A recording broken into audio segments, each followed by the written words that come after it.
Chapter 7b, A Tough Lesson. At that moment, there was a quick knock on the glass panel next to the doorway, and a tall, dark-haired woman came through the curtain. "Hi, I'm Dr. Brown," the woman said. "I hear we have a leg injury." "Yes," Parker responded. "I fell outside in the snow." "Can you tell me how you fell?" Dr. Brown asked. "Did you slip on the ice?" "No, I think I tripped on a root or something. I was pretending my snowman was throwing snowballs at me and I was stucking them." Parker's face grew red as he continued. "When I ran toward the woods, something caught my foot and my ankle twisted or something. I felt a sharp pain and then I fell." "I see. I'm going to lightly touch some areas on your ankle. You tell me if it hurts." Dr. Brown placed 2 fingers gently on his ankle. Parker gasped. "Ow! What about here?" She moved her hand. Parker shut his eyes and took a deep breath. "Okay." Dr. Brown frowned. "I'm going to order some x-rays. The way you're describing the accident, it sounds more like a sprain, but we need to rule out a break." "Okay," Parker whispered.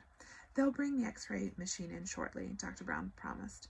"In the meantime, I'm going to have them give you some ibuprofen for the pain and inflammation."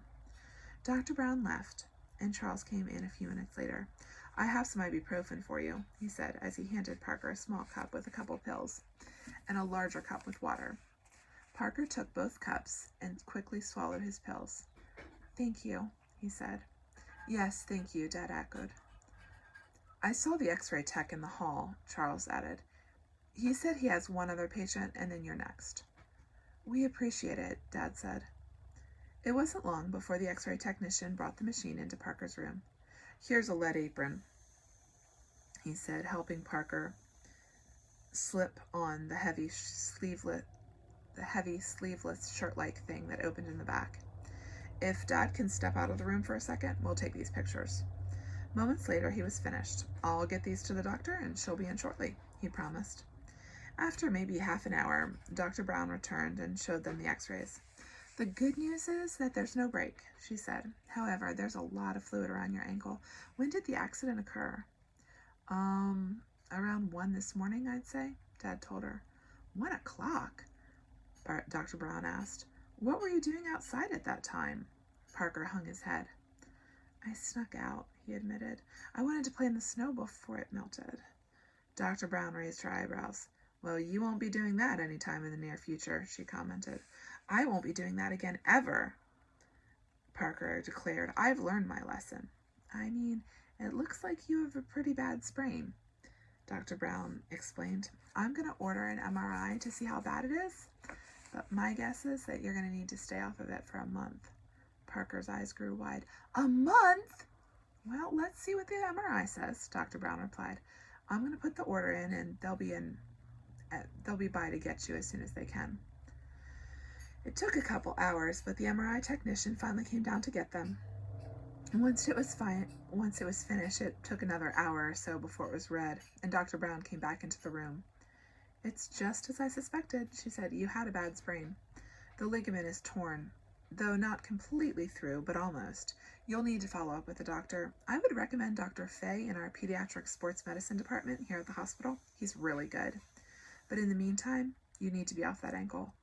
I'd expect to be off for a month, but I'll defer to Dr. Fay. Do you play sports?"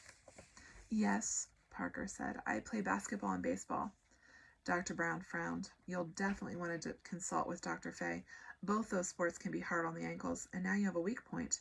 He might want you to hold off playing until you can strengthen it after it heals.